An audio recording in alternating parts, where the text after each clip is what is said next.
Yo guys, what's up? Nico here. Today we're gonna touch a topic that is controversial, per se, like kind of way. Because most of the people, I've done a poll yesterday on Instagram, and pretty much I asked whether it's better to train the opposite limb if you have an injury. For example, they cut your arm, and most of the people, guys, I'll say 3/4 of you, they say it's better not.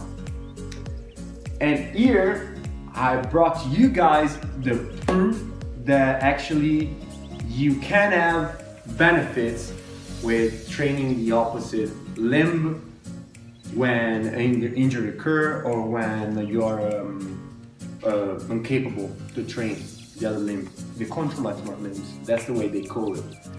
And so the study is a paper meta-analysis published by Journal Sports Science and Medicine, contralateral effect after unilateral strength training, meta-analysis.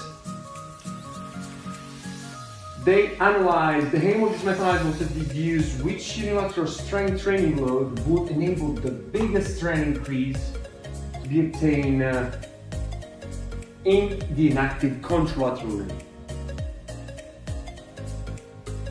As we can see, out of the 53 study, 337 were selected in the English literature.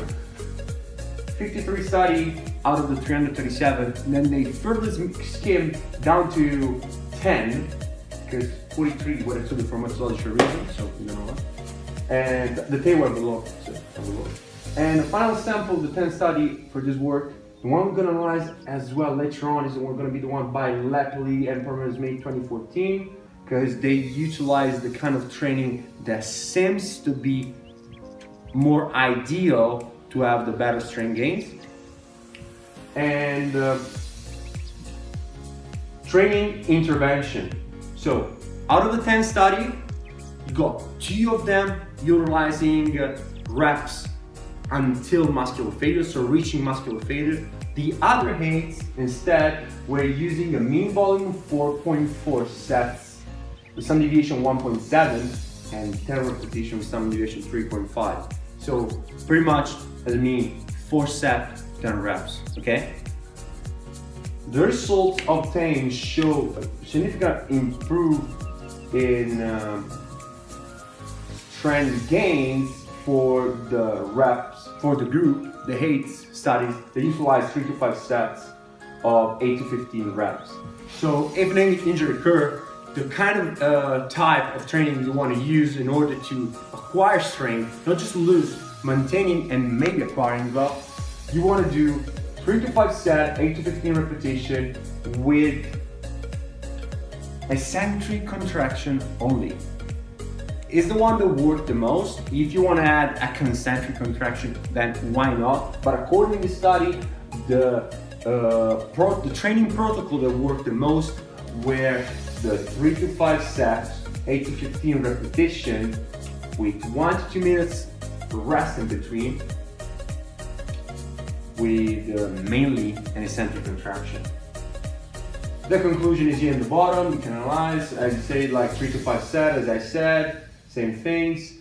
In addition, there seems to be a direct relationship between the training load applied and effect achieved, albeit statistically not significant. I'd say stick with from 60 to 75% on 100 max. Of the 10 study, the study that resemble the method and the type, the training protocol that seems to work the most is the one by Lepley and Permez Smith, when they were testing the strength of the quadriceps through isokinetic contraction.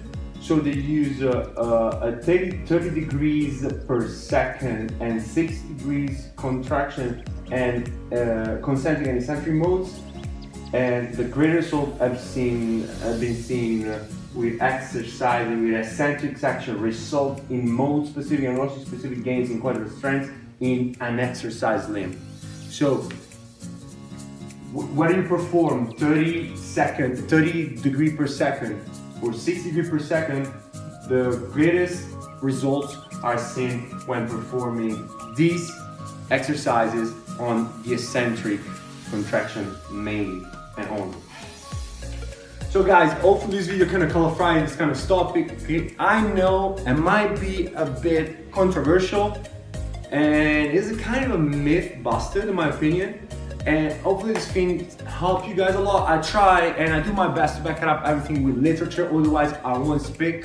So if you hear me say something or anything, it's definitely supported and backed up by science, otherwise I would rather shut up and not say anything and just like research more. And guys, develop a critical mindset in everything in life, not just fitness. Develop a critical mindset in any situation and condition in life. That's gonna help you to grow, be a better person, more mature, and face other situations like with the right spirit and attitude. Hope this helped you guys. Have a great evening, and I'll just leave the room. I'll leave you alone. Bye. Guys, here covered the topic. If you like the video, drop a like, leave a comment, subscribe to the channel. It's gonna help out a lot. And let me know either in comment, by email, or DM me on Instagram what you want me to cover next in the future, in the next videos. From here, it's everything, guys. Have a great evening and see you soon. Bye.